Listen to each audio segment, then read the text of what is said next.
We begin with what the world is hoping is the beginning of the end of the war in Gaza.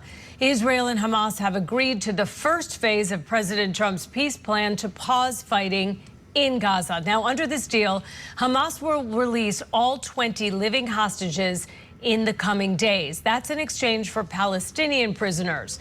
The Israeli military will begin withdrawing from most of Gaza. Israeli Prime Minister Benjamin Netanyahu said, "With God's help, we will bring them all home." The ceasefire represents a major breakthrough in the two-year-old war. Scripps News Deputy Political Director Joe St. George joins us now live from Capitol Hill. Joe, all right, lots to talk about here with all of this. Let's start with President Trump's role and his reaction to the fact that we may finally have the beginning of a peace deal. Yeah, and there have been some remarkable images that have come out in the last 12 plus hours or so. At the top, we played the celebrations. There have been celebrations in Israel. There have been celebrations in Gaza, here in Washington, patting on the back for something that a lot of people didn't think would happen, at least some sort of agreement between Hamas and Israel. Yes, there is cautious optimism here, right? You are talking about Gaza, you're talking about Israel, Hamas, Israelis. We've seen things flare up in the past, and who knows what next week or the following week may bring. But this week, this is a moment for celebration. And these images that you see on your screen, this is Secretary of Commerce Howard Lutnick. He was in the room with families of hostages, was able to get the president on the phone. Again, just a remarkable moment of celebration last night, a diplomatic breakthrough by the Trump administration. Remember, serious negotiations taking place in Egypt all week long between senior Trump administration officials.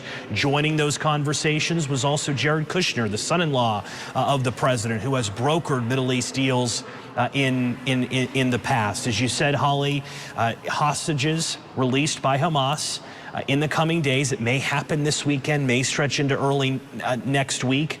That's part of one of the questions we're asking is, okay, when are the hostages going to be released, going back to their families? In exchange, Israel withdrawing from its current military posture in Gaza. We can't stress this enough. Just phase 1, phase 2, phase 3, phase 4, phase 5, we know are much more complicated. We know they are thornier issues being discussed. But it is important to note that not everything has been agreed to.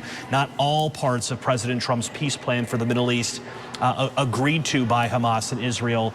But this has been, at least for the moment. And here on Capitol Hill, lawmakers from both sides of the aisles reacted. Take a listen.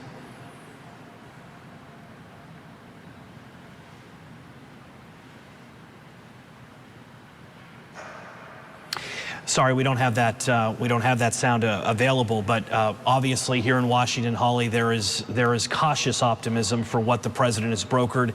And as far as the president himself, we'll hear from him a little bit later this morning. We've heard social media posts from him. We have heard him call into Fox News last night. We'll get an update around 11 a.m. Eastern time or so today to see if anything has changed overnight. He may visit. He's anticipating that he may go to the Middle East this weekend. Prime Minister Benjamin Netanyahu has indicated that he has invited President Trump to address Israel's parliament again to mark what could be a very historic occasion. So this is the story, Holly, this morning, not just in the U.S., but all around the world. So many people deeply connected to what has happened between Israel and Hamas in the last 2 years. 2 days ago, we marked October 7th's two-year mark when 1,200 Israelis were killed. And Hamas has emphasized the loss in Gaza in the last 2 years. The Gaza Health Ministry reporting 67,000 people killed in the ensuing Israeli military conflict. Important to keep the families forever changed by this conflict at the forefront. But for now, a moment for celebration after what looked like for a long time there would be no cause for celebration between Israel and Hamas. A significant diplomatic development in the last day, Holly. And Joe, I mean, I know we don't know details of what all is involved with each step, but we've been focused on hostages, you know, the Israeli military pulling out of some areas of Gaza. But what happens going forward? I mean, is Hamas going to lay down arms and say, listen, we're out, somebody else take over the country? Do we even know who's going to be involved from the Middle East, from the West? Is there any of that sort of outlined yet, or is that yet to be done? Well, and that's where the skepticism, right, the cautious optimism comes in.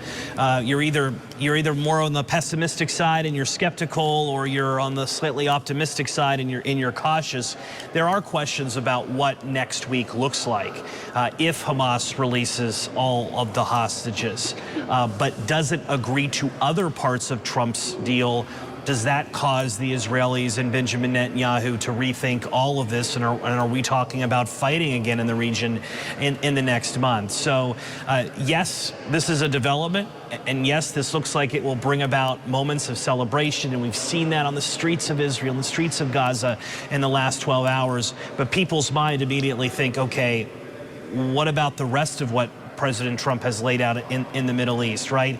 There's been serious calls by world leaders for the disarmament of Hamas in Gaza. Is Hamas going to agree to that? There have been other changes in Israeli posture. So there are lots of questions about phase 2, phase 3, phase 4, phase 5. But you can't have a phase 2 unless you have a phase 1, which has been agreed to by leaders in the Middle East. Okay, we'll take every small win at this point. All right, let's turn to